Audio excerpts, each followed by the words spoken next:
Tonight, Doug Ford's threat to cut off the power to the U.S. makes it to Donald Trump. Well, that's okay if he does that. That's fine. Ontario's premier doubles down on his tariff ultimatum as Alberta's premier vows to take action at her border.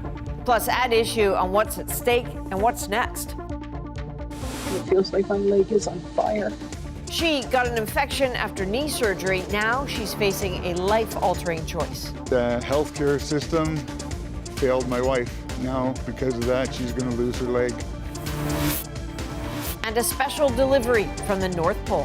Hey, Jack. My name's Firefighter Jack. Here you go. Ready for Santa Claus. Without Canada Post, Canadians step up to help keep the holiday tradition alive. From CBC News, this is The National with Chief Correspondent Adrian Arsenault. Thank you for joining us. Threats of a trade war with the U.S. are becoming more pronounced tonight, with Ontario's premier refusing to relent and the U.S. president-elect dismissing his warning. First up, Doug Ford. A source tells CBC News his office is considering a series of restrictions, including cutting imports of American liquor. And Ford himself is reiterating that Ontario is looking at blocking energy exports to the U.S. To that, Donald Trump's response so far, that's fine. Trump's continued tariff threat is forcing premiers across the country to walk a tightrope, trying to push back without pushing too hard. Ashley Burke now with the attempts to navigate both of these paths.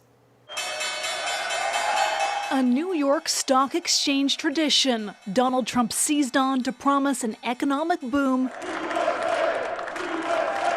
and growing energy supply. We're going to be #1 plus. We'll do numbers that nobody will really see before. But if Trump doesn't back down on his tariff threat aimed at Canada, Ontario's premier warned again he'll cut off energy exports to the U.S. We can't just roll over. Ford says Ontario sends electricity to Michigan, New York, and Minnesota, powering 1.5 million homes, and he's dead serious about turning off the lights. We attack livelihoods of people of Ontario and Canadians. We're going to use every tool in our toolbox to defend Ontarians and Canadians. Should we need to, there are mechanisms that allow us to end power sale into the U.S. market. But Trump isn't giving up and sent a message back to Ford to go right ahead. Well, that's okay if he does that. That's fine. But the United States is subsidizing Canada. It's truly a subsidy, and we shouldn't have to do that. Under no circumstances will Alberta agree to cut off oil and gas exports. 3 premiers say they'd prefer responding to Trump with diplomacy rather than threats. There will be no winners in a trade war. I had the chance to meet with Mr. Trump last weekend in Paris, and he told me very clearly that we can avoid those tariffs if we do what needs to be done with the borders. What are you doing to address Trump's concerns about the border? The RCMP and CBSA questioned by MPs about Trump's concern over human smuggling and drugs crossing into the U.S. Canada is not a significant source of fentanyl in the United States. But still, the RCMP commissioner says he's asked for modernized technology ASAP that could help. I don't want to purchase something that's going to come in 5 months or 3 years down the road. We want something that we can use right now. The RCMP's commissioner says he expects the government to release its new border plan within weeks that we already know will include money for helicopters, drones, and added resources. Ashley, can we go back to the premiers for a moment? They're set to meet again in a few days to talk about their options. Ontario, though, already has a list, it seems, it's considering. It does, Adrian. A senior provincial official told CBC News Ontario is looking at restricting exporting critical minerals, barring U.S. companies from government contracts, and even banning the provincially run LCBO from buying alcohol from the U.S. All right, Ashley Burke in Ottawa. In Alberta, Premier Danielle Smith is ramping up border security, announcing a new team of officers and new tools at their disposal. Julia Wong now with the plan and whether experts think this is even necessary. Alberta's premier says she's ready to send a strong message to Donald Trump. Today, Alberta's government is taking immediate action to crack down on illegal activities at our shared Alberta-U.S. border. A team of sheriffs will soon be deployed to the province's 298-kilometer southern border with Montana. That team will consist of 51 uniformed officers with rifles, 4 drug patrol dogs, and 4 drug testing devices, along with 10 surveillance drones. A plan in the works before Trump's tariff threat. And if we succeed and maintain proper border security, I expect we will have a very strong relationship with the United States, as we always have. Alberta is also creating a 2-kilometer buffer zone, mostly on private land, where sheriffs can arrest people without a warrant. It's intended to stop them from crossing illegally or trafficking drugs or weapons. But some near the border say they haven't seen much illegal activity. It's a rare occurrence. I'm just not aware of many infractions or people trying to do deviant activity along the border, to be honest. U.S. Customs and Border Protection's most recent data shows from October 2023 to September 2024, 100 people were apprehended after illegally crossing into Montana from Alberta, and 3 pounds of fentanyl was intercepted. Experts say that's a relatively small amount, leaving some questioning if this plan is warranted. It's about 3.3% of Canada's border with the United States, and not going to make a difference unless it's coordinated with the rest of Canada. In terms of optics, I think that's what this is satisfying. I'm not convinced that these measures are necessary. But politically, the fact that we can use resources across the country, it's a good thing. The Alberta government says it expects some boots will be on the ground in early January, before Donald Trump's inauguration. Julia Wong, CBC News, Edmonton. So much more to get into on the politics behind this fight. Rosie and the At Issue crew are here to do just that. That's up in about 25 minutes.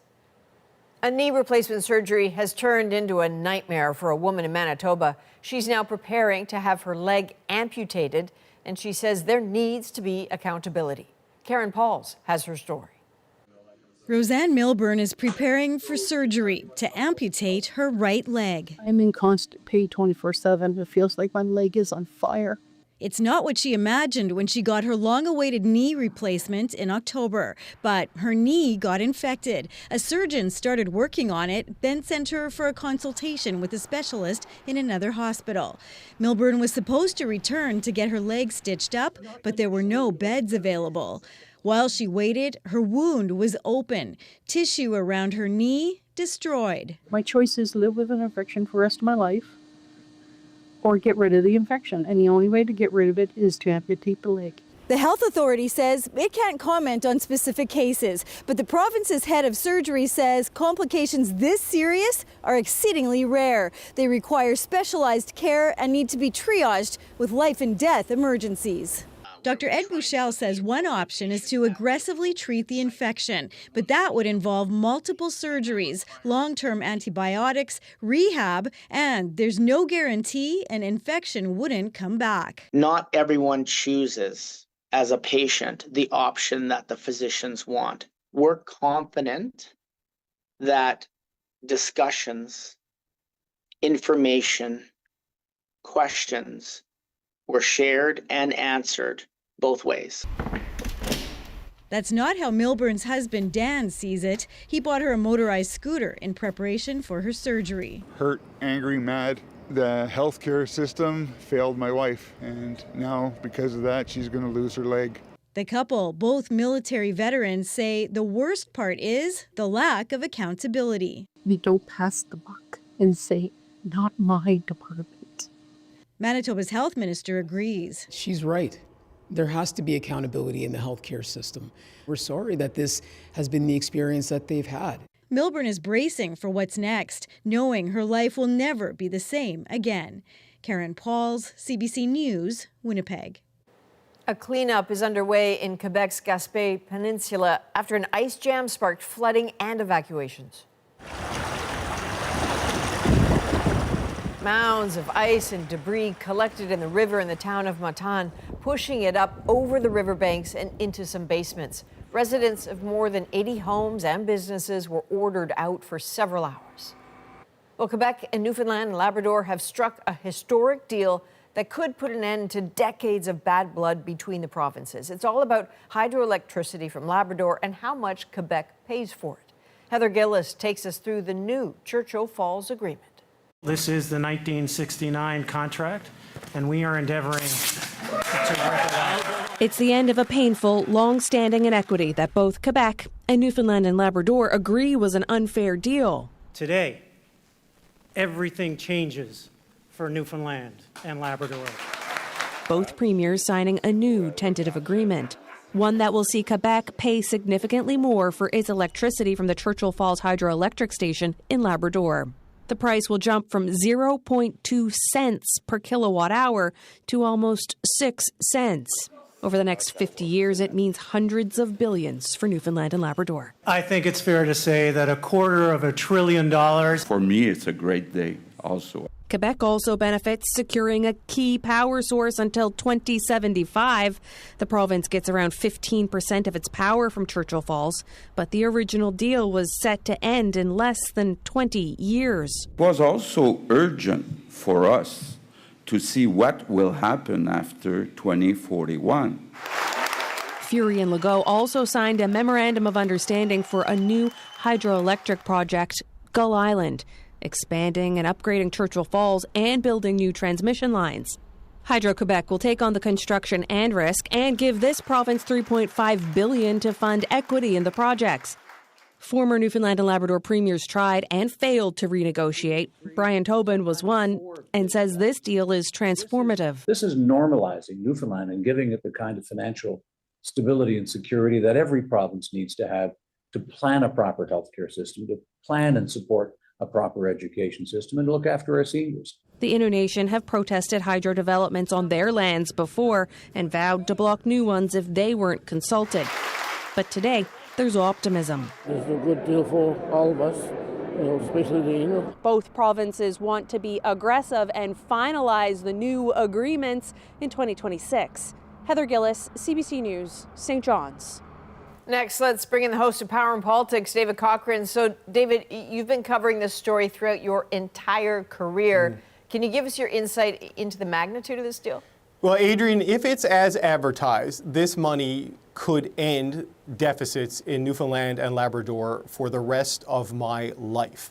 $1 billion extra a year when your total budget is $10 billion is enough money to eliminate your deficit, invest in the economic and social needs of the province, pay down your debt, and save. So it's the potential for this to be completely transformative for the government of Newfoundland and Labrador. They just need to make sure they have a proper plan for it, that it's used to make these changes, and doesn't just go on a politically motivated spending spree. But this is something I never thought was possible, that Quebec would agree to pay more and reopen this deal early, but here we are today, and if the numbers are what they say they are today, it is a transformative moment for the government of Newfoundland and Labrador. Even as you talk, though, I'm mindful, right, this deal is still not final. So what are you watching for next year? Well, look, it sounds great right now, but as the fine print comes out, does public opinion hold? Because this can't go ahead if it becomes politically unpopular. The Innu Nation are happy today, but as those new energy developments become clear and we get the details of hunting and trapping and fishing lands that will be flooded and altered, does their consent for this hold? And Andrew Fury, the Premier, has an election in 2025. Does he hold? Because if he doesn't win the next election, what do his political rivals want to do with this deal? So there's some big hurdles to clear that we won't know if it's able to happen until the actual final picture emerges. All right, David Cochran in Ottawa for us tonight. Thanks, David. Thank you. Ontario's government is taking aim at encampments, committing more money for housing and shelter spaces, and introducing new legislation to confront repeat trespassers and public drug use. As Ithel Musa explains, it has the support of some mayors, but it has plenty of critics, too. Ontario's premier says he's had enough. This has to stop, and it will stop. Thanks, everyone. Flanked by mayors from across Ontario, Doug Ford says his PC government's new legislation will help end homeless encampments. These encampments are taking over public spaces, with illegal drug use happening out in the open, creating huge safety risks for people and communities. The proposal shows the new bill will empower police to order people using illegal drugs in public to stop or face a fine of up to $10,000 or 6 months in jail. And with shelter spaces full, the province also says it's spending another $75.5 million to create more and build affordable housing. I find it, and my colleagues find it, unacceptable that people are in tents that can either freeze to death or burn to death. Families expect us to do more. Homeless encampments have popped up all over Ontario and right across the country. They've got solar panels. We recovered 4 generators. Police in Edmonton say this is one of the most elaborate encampments they've ever seen, equipped with a stove, a fridge, and a washing machine. The people who lived here, police say, refused any help. You can't force people to stay in a shelter. So what happens is people will leave the encampments and they'll go into alleyways, they'll go into the woods, they'll go into bank vestibules, they'll go into unused garages. This is political grandstanding. Ontario's Liberal leader calls the new bill highly punitive and says it amounts to criminalizing homeless people. If they were committed to doing something, anything, they would have done it before today. Ford has said he's willing to use the notwithstanding clause if the courts interfere with municipalities using the new provisions. The legislation is expected to pass early next year. Ethel Musa, CBC News, Toronto. As his term draws to a close, U.S. President Joe Biden is commuting the sentences of nearly 1,500 people and pardoning 39 others. The White House calls it the largest single-day grant of clemency in modern history. In a statement, Biden wrote, "America was built on the promise of possibility and second chances. As president, I have the great privilege of extending mercy to people who've demonstrated remorse and rehabilitation." Barack Obama held the previous record with 330. Well, a mystery continues to unfold in the skies above New Jersey, where unidentified drones are said to have been flying over the area in recent weeks. U.S. officials don't believe there's a threat to the public, but as Paul Hunter shows us, they still don't know who's flying those drones. This is over my house right now. What is that? It's the sky-high question in New Jersey. What are those things? Buzzing around up in the air all over the place, night after night after night. There's another one. It definitely wasn't a plane because it was too low. And it was also going back and forth and then forwards and backwards. I look to my left and I see 2 big drones. They were propeller driven, going very slowly. Say some who've seen them, they're the size of minivans. But no one can explain where they come from, friend or foe, where they're going, what they're doing, or why. I saw these drones with my own eyes, 6-foot drones. I mean, that's not somebody who went to Best Buy and picked up a toy. A Republican congressman had this theory. Iran launched a mothership probably about a month ago that contains these drones. Utterly false, said the Pentagon. And there's no so-called mothership launching drones towards the United States. But neither did it have an alternate theory. Are you telling me that in America, somebody can start flying drones and we have no clue what's going on? The question's now all the way to the White House. No cause for alarm, reporters are told. The FBI's on the case, though it too has no explanation. I think people in New York and New Jersey see drones the size of an SUV over their house every night and think that that doesn't make any sense. Certainly I understand why people would be looking at this and being concerned about it. We're concerned about it too, which is why we have the Department of Homeland Security and the FBI. My goodness, looking at this. You can see one blinking in the distance, going left to right. Leaving, for now, the giant, flying, drone-like, propeller-driven mystery machines over New Jersey to do their thing, whatever it is. Paul Hunter, CBC News, Washington. A shocking video catches the moment a plane comes crashing down on a busy road. Whoa! We hear from the witness who helped pull people out. A new and potentially life-saving shot for babies is free in some provinces, but not all. I wish we had this as well, so she would have that same protection as other babies in other areas in Canada. And the moment Summer McIntosh smashes a new record in the pool. It's a world record. It's a gold medal, McIntosh. We're back in 2.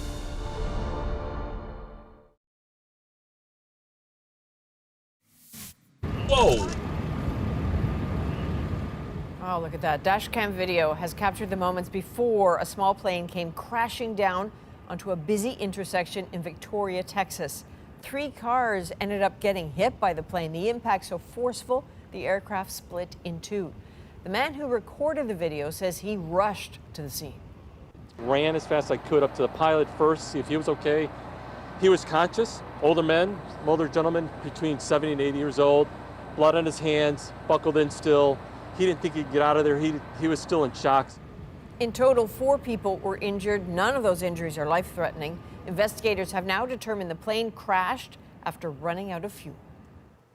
Well, parents and caregivers now have a new option to protect infants against the respiratory virus known as RSV. It's a shot that offers babies immediate protection, but as Mike Crawley explains, it's not available everywhere. Welcome to the RSV clinic. A clinic to immunize babies against respiratory syncytial virus, or RSV. My love. Okay. Some 3,000 Canadian children are hospitalized annually with lung infections resulting from RSV, most of them infants. Those with more severe disease may have things like wheezing, some difficulty breathing. They may look distressed or incredibly tired. Now there's a new shot against RSV, approved by Health Canada and recommended by the National Advisory Committee on Immunization for all infants. I'm very grateful that he is protected and that it's covered by the government. However, only Ontario, Quebec, and the 3 territories are offering it to all newborns. In the rest of the country, except for the highest risk babies, parents don't get the option. I wish we had this as well, this opportunity to give her the injection so she would have that same protection as other babies in other areas in Canada. Why the disparity? The other 8 provinces could not reach a pricing deal with the company that makes the RSV shot. Its Canadian list price is more than $950 per dose. One reason why the RSV shot costs that much? It's a monoclonal antibody. So unlike a vaccine, it protects against disease immediately. That is particularly useful in the scenario of RSV, where we know that the risk is greatest during those first few months of life. In a statement, drug maker Sanofi says it continues to work with all provinces and territories to facilitate access to the shot for all Canadian babies for 2025 and beyond. Data from Europe and the U.S. suggests the shot reduces infant hospitalizations from RSV by more than 80%. Mike Crawley, CBC News, Toronto. As the Canada Post strike stretches into a 4th week, communities are finding ways to deliver some important letters. My name's Firefighter Jack. Here you go. Ready from Santa Claus. The unusual postal elves stepping in for Santa's helpers. And Rosie's here with that issue. Hey, Adrian, tonight Doug Ford punches back against Trump's tariff threats. We need to be ready. We need to be ready to fight. The response from the premiers and the Prime Minister, Chantal, Althea, and Andrew, join me to talk about that and a whole lot more.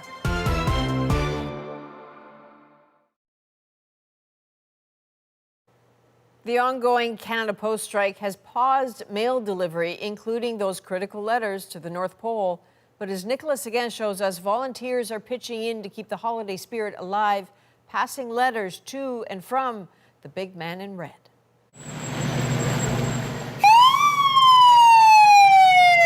These firefighters are making a special delivery all the way from the North Pole, ensuring one magical Christmas ritual continues on. Hey, Jack. My name's Firefighter Jack. Here you go. Ready from Santa Claus. With Canada Post workers on strike, kids can't mail those all-important wish lists to Santa. And old St. Nick can't mail back his response.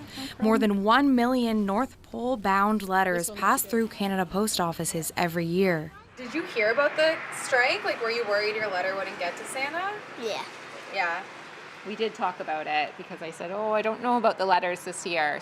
That's why these volunteer firefighters are stepping up. All kids love the fire trucks and the fire scene, and we're just so excited to be able to keep this Christmas tradition alive. Groups like this across the country have found a workaround, becoming elves themselves, collecting letters and delivering Santa's response. What did he say back? He said, ho, ho, ho, greetings from the North Pole. We see lots of struggles every day in our jobs, and to be able to do this, it really is just cleansing for us. Magic mailboxes are popping up in other places too, like PEI and Newfoundland and Labrador. And all the way across the country in North Vancouver. The whole community came together to kind of have, that festive spirit, even though, we're not receiving mail from friends and family, but we have our secret elves. As for the temporary elves, oh wow, we got a lot today. They say they'll do whatever it takes to deliver Christmas wishes. Nicholas Sagan, CBC News, Wolfville, Nova Scotia. Now let's break down the week in politics. Rosie's here with that issue. At issue tonight, taking on Trump. The Prime Minister once again met with the premiers to propose a border plan in the face of tariff threats from the president-elect. The Prime Minister, Minister LeBlanc, and I, and all of the premiers, that this is a serious moment for Canada, and we are resolute and determined to meet that moment. Ontario Premier Doug Ford says all measures are on the table. We will go to the full extent, depending how far this goes. We will go to the extent of cutting off their energy, going down to Michigan, going down to New York State, and over to Wisconsin. So what could this mean for both sides of the border? I'm Rosemary Barton, here to break it all down in person. Chantal Hébert, Andrew Coyne, Althea Raj. It's our annual get-together that we have before we're doing some other panels for the end of the year. But we're here to talk about this stuff tonight. I was struck with the fact that everybody agrees that they have to be on the same page. And then they go out and they say, in principle, and then they come out and they say different things. And I'm not sure how to take any of it in terms of the approach.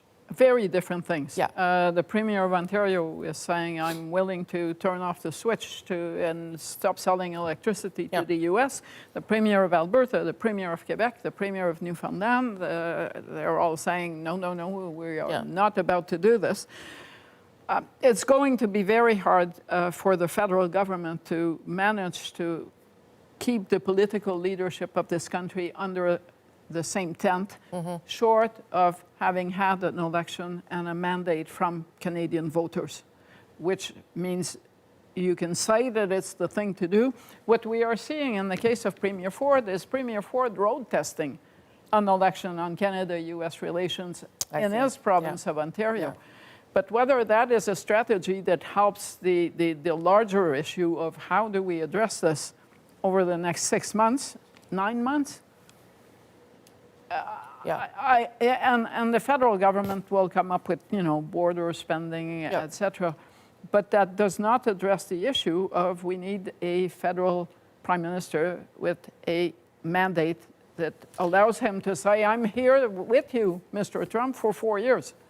We were also told that the Premier met with Governor Whitmer of Michigan and Governor Hochul of New York this afternoon. So I don't know whether that was to reiterate he's going to shut down electricity or whether it was just to say, can you get on the same side so you can talk to Trump maybe? Yeah. So it's a mixture of agreement on a few things, like things about border measures, which is fine, but isn't, in my opinion, going to hurt the tariffs. You're basically paying ransom to an extortionist who's not necessarily interested in the ransom you're paying. So that plus everyone going off half-cocked on things like export controls on electricity, et cetera. I think people should be planning on the basis that the tariff is probably going to happen. What we can do is to try to make ourselves more resilient and more adaptable and more efficient in the face of that. For example, if we're about to face trade barriers along our southern border, maybe now is the time to talk seriously about getting rid of trade barriers within our country to make ourselves more efficient, to offset some of the costs of that. Or do you hear any of the premiers, or for that matter, the Prime Minister talking about that at all? But that's not going to solve a 25% tariff. It's not going to solve it. It's going to adapt to it. And I think that's the issue we're facing right now, is adapting to something that's going to be potentially very harmful to us. But it's coming. But they are all now seemingly preparing retaliatory tariffs as well. They're coming up with lists and things beyond just the electricity in Ontario. Yeah, I was going to say there's like 3 things that come out from what you said. One, not all the provinces are affected in the same way. For sure. And very clearly, the Premier of Ontario is scared, terrified even, and he's been out saying his own stuff for a while. And he cannot afford to have on an auto part that crosses the border 6 times a 25% tariff every time that thing crosses the border. So he's in full panic mode. I think it's clear, I mean, none of us are in the room, obviously, so we don't really know, but there clearly was not a detailed plan because they're all saying different things and they haven't agreed on one course of action. The one course of action we know that they've agreed on is drawing up a list of potential retaliatory tariffs, things that they could do in response. The federal government has said that very publicly. Yeah. The other thing is that they all think Justin Trudeau is weak, and they need to shove him aside in their own self-interest if it comes to that. We're already seeing that, for example, from the Premier of Alberta. But that goes back to the divide and conquer thing, right? Like if everybody's going off half-cocked saying different things and they don't believe Justin Trudeau can get it done, then you're kind of allowing the president-elect to have an opening, are you not? Yes, up to a point, but even on tariffs, yes, the federal government is drawing up a list, and yes, Ontario is probably on side with that. Quebec isn't. I read what Premier Legault had to say, and the last 2 paragraphs were about we cannot have a tariff war. Which is kind of the opposite. He wants to renegotiate the new NAFTA now, which is so.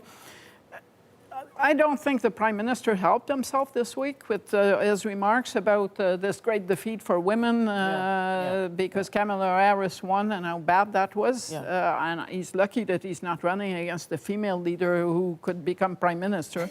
Elizabeth May is not on that way because we would have to say, well, Mr. Trudeau, aren't you inflicting a setback on women if you beat a female leader? It made no sense, but it didn't build confidence. No. And he's going to have to be more careful about that. Those were prepared lines, as far as I could tell. Yes, and it was noticed by Elon Musk, and if and it by was the Premier, by him, who apparently gave him a tongue lashing at the meeting. But just to come back to Chantal's first point, we need an election. We need it not only so that whoever is in power, whether it's the Conservatives or Liberals or anybody else, has a fresh mandate from the people and has some fighting chance of putting together a coherent response, but also so that we can road test those different responses in the course of the campaign. That you know, each of the leaders, each of the parties can put forward their approach, their personal bona fides, their abilities, their temperament to be able to deal with this. And whoever then comes out of that can be able to say, I've got the people of Canada behind me, and now let's get to work. But we would have an election because Donald Trump is threatening tariffs? We would have an election because we need to have someone who leads the country that has a mandate. We will have an election. We're not talking about an early election. There will be an election in 2025, no matter what. But that election should take place sooner rather than later because you have a government that will set its pieces on the board to have a strategy. We don't even know if the Prime Minister who prepares for the G7 summit in June is going to be the Prime Minister that actually chairs the G7 meeting. Well, probably. But we don't even know that. Yeah. That's how fragile it is. And even if it's Justin Trudeau gets there, everyone at that table is going to know that he may not be there by the time the leaves fall. Sure. But that's what we're working with for now, right? Like, but it's called a weak hand, and at this point you need someone. It can be Justin Trudeau. Sure. No, I get. But you need someone with a stronger hand than 6 months to go and 20 points behind on the poll. I'm not sure that we need an election. I understand and I agree with the arguments for it, but I'm not sure that we need one. I do think that the premiers and the Prime Minister and the key cabinet ministers around that table need to put their differences aside and have a united message that represents the interest of the country as a whole, instead of playing basically domestic politics, because we are going to get squished if we do not have a united message. Well, but everybody has different interests. That's as you rightly pointed out. BC does not need the United States the way Ontario does. Okay, but when Ontario goes down economically, BC takes a hit. Sure. Let's be serious here. And as does the auto industry in the U.S., by the way. Yeah. But still, to say Ontario can go it alone in Quebec because who cares, it's not a problem for Saskatchewan, I'm not so sure that that works out really well economically. But if the premiers all got on the same page, there's obviously ways to criticize the Prime Minister, but to still be on the same page in terms of the approach to Donald Trump, would that not be enough to sort of get us through until the election? Well, if. How's that going to happen without federal leadership? It's hard enough at the best of times. But particularly when people are under pressure, when they've got their own political interests. Right now, we've got a federal leadership where they're 20 points behind the polls or more, where at least a good chunk of the caucus doesn't want the present leader to be leading them, where they're fighting amongst themselves between the finance minister and the prime minister. It's a mess. And the notion that we're going to stumble along for 10 months of this, while Donald Trump just kind of picks them apart and plays province against province and party against party and minister against minister, it's unthinkable. Okay, when we come back, the finance minister will give soon her fall economic update. The opposition already on the attack. This prime minister is pushing her through that guardrail and pushing all Canadians off the fiscal cliff. What can we expect from the update on Monday? What about those fiscal guardrails? That's next.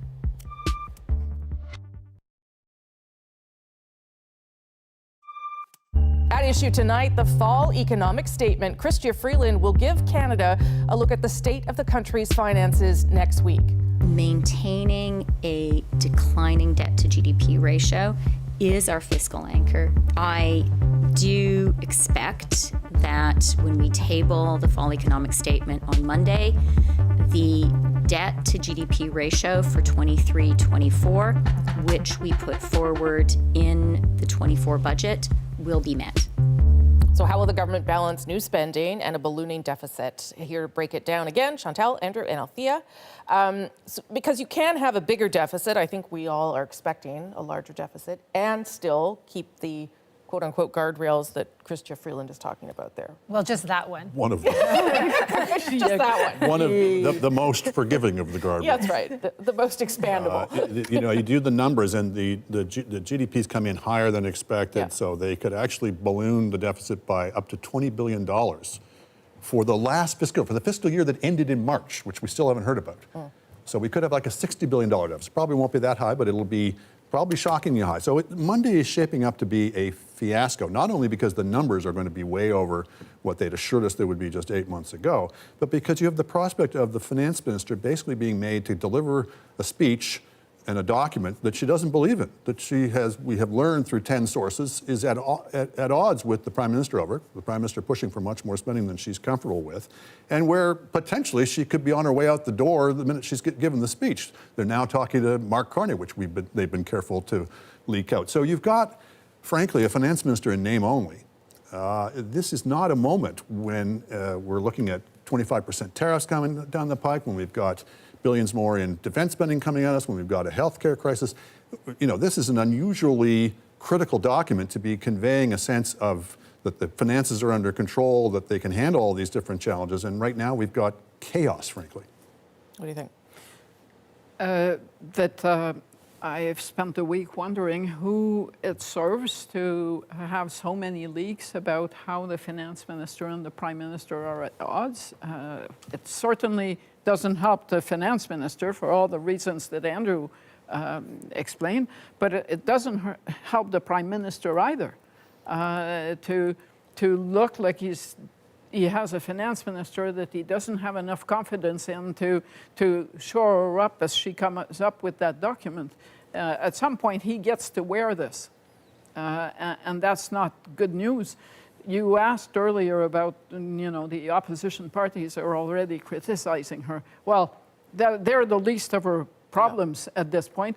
But it's also, you kind of know that if someone is presenting you with a fiscal update the day before Parliament rises, so to have as few question periods as possible on the eve of all the Christmas parties so that people forget it quickly, that you have nothing that you're proud of presenting. Yeah, I mean, I don't disagree with that. There's a reason it's happening on the second last day of the House day.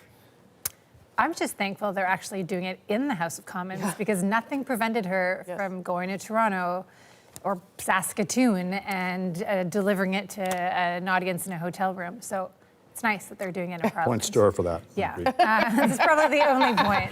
I agree with Andrew. There's more, the GDP has grown, so she has a much more wiggle room than she has. She basically told us this week that she's blowing past the deficit projections that she outlined a few months earlier.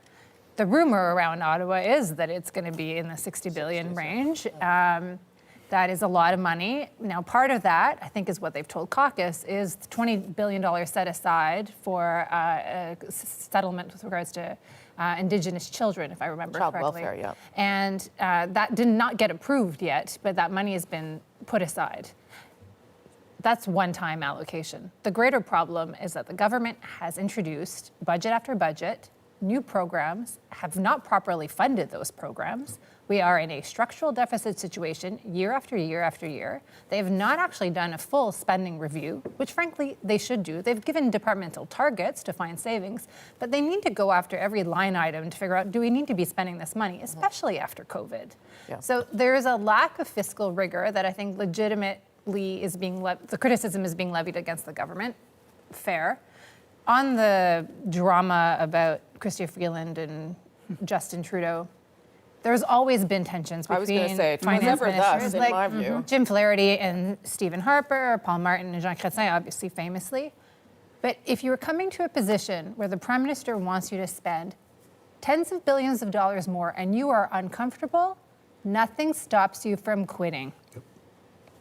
Well, except maybe you don't want to undermine your leader. Maybe that's not something you're willing to do. No, if you're being asked to do something that you think is economic suicide from the country, this goes back. Well, maybe she doesn't actually think that. But if she had resigned, let's be serious, in the shape that the government is in, it would have blown up the government itself. Yes, that's right. That is one of the reasons why I actually don't think the innuendos and the rumors about the division being so stark are actually that true. Well, this didn't just come out yesterday. This goes back to July. Earlier, I'm sorry, this courtship of Mark Carney. It is unusual for the Prime Minister's Chief of Staff to be leaking to the press that she does not have confidence in the communications abilities of the Finance Minister. Well, I don't know that to be true. For the Prime Minister then to be asked, does he have confidence in her as Finance Minister, and says only I have confidence in her abilities. For this soap opera with the courtship of Mark Carney that goes on and on, that is unusual. And for her to have clung on to the job in the face of this. I mean, you don't want to undermine your leader. Well, your leader's doing a pretty good job of undermining you. And at some point, I think it's not only in your own interest, but it's in the interest of the country to clear this up. We cannot have the situation where we have 1, 2, 3, maybe 4 different finance ministers operating at the same time in this country. It wasn't a big secret as soon as they announced that the GST holiday and those checks that I'm not sure we will ever see. It wasn't a secret that finance had lost a battle and the PMO had won a battle, and that the battle was hard. Does this mean that there's a major rift? I don't know. You could see it some other way and look at Chrystia Freeland's statements on the $250 check. That is not in the mail even, and it will not be when there's no mail strike. She may have won that battle eventually by saying we're a minority government, we don't have the support for it. We actually don't know that. Thank you all. I appreciate it. That was a good conversation. We'll see you on Monday. We'll talk more about what's in it. With that, I'll send things back to Adrian. All right, Rosie, next, Canada's swimming sensation breaks another world record. To do it is always nice, and I love Tour de Fly in general. It's one of my favorite events, so yeah, it's been awesome to meet so far and just trying to keep it rolling. The fantastic finish in our moment.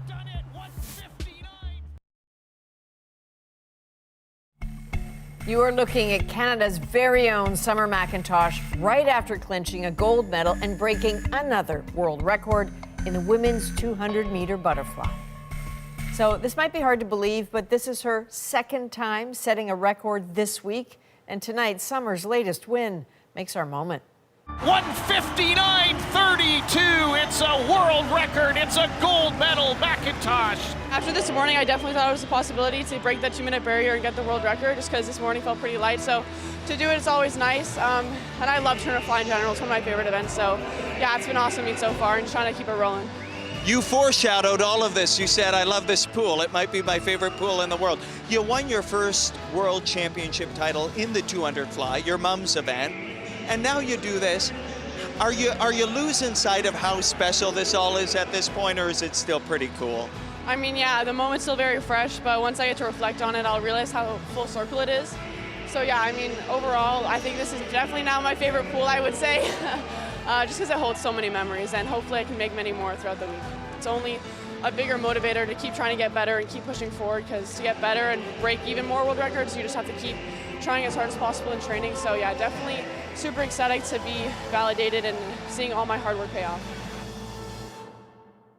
Man, Summer has done so much. You heard her mention her mom there. So Summer's mom, Jill, was an Olympic swimmer, 1984. Her event, the 200-meter butterfly.